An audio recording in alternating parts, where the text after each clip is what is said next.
गोंदिया जिल्ह्यात आज सकाळपासूनच वादळी वाऱ्यासह मोठ्या प्रमाणात जोरदार पाऊस सुरू आहे आणि या जोरदार पावसाचा फटका गोंदिया जिल्ह्यातील महत्त्वाचे पीक असणाऱ्या धान पिकाला बसला आहे। गोंदिया जिल्ह्यात सध्या रब्बी हंगामाची शेतकऱ्यांनी पेरणी केली असून हा धान कापून आपल्या शेतामध्ये ठेवला होता, परंतु अवकाळी पावसाने संपूर्ण धान आता खराब झाल्याचे चिन्ह आपल्याला दिसत आहे।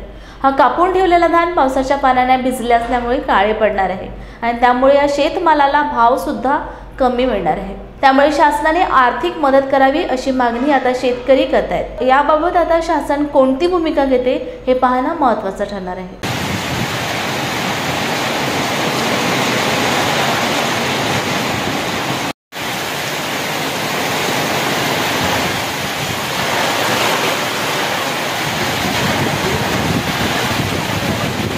ह्या अवकाळी पावसामुळे शेतकऱ्याचा फार नुकसान झालेलं आहे।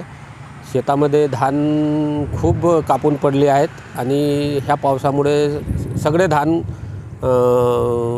पाखर झाले आहेत आणि पाखर झालेला धान व्यापारी नाही घेत आणि सोसायटीसुद्धा घेत नाही। ह्या कारणाने शेतकऱ्याचं खूप नुकसान झालेलं आहे। आता शेतकरी कर्जबाजारी असून पुन्हा ह्या संकटात सापडून पुन्हा कर्जबाजारी झालेला आहे।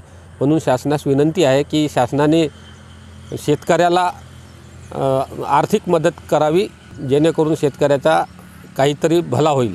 माझे नाव विलास रतिराम गिरीपुंजी, मुक्काम बोथली, पोस्ट ठाणा, तालुका आमगाव, जिल्हा येथील रहिवासी असून मी आपल्या शेतामध्ये उभा आहो आणि ह्या शेतामध्ये मी 5 एकराची कापणी 5 एकरामधून 2 एकराची कापणी केलेली आहे आणि हे धानाची अशी अवस्था झाली आहे आणि ह्या पाणी भरपूर आला आणि ह्या धानाच्या अवकाळी नुकसान झालेलं आहे।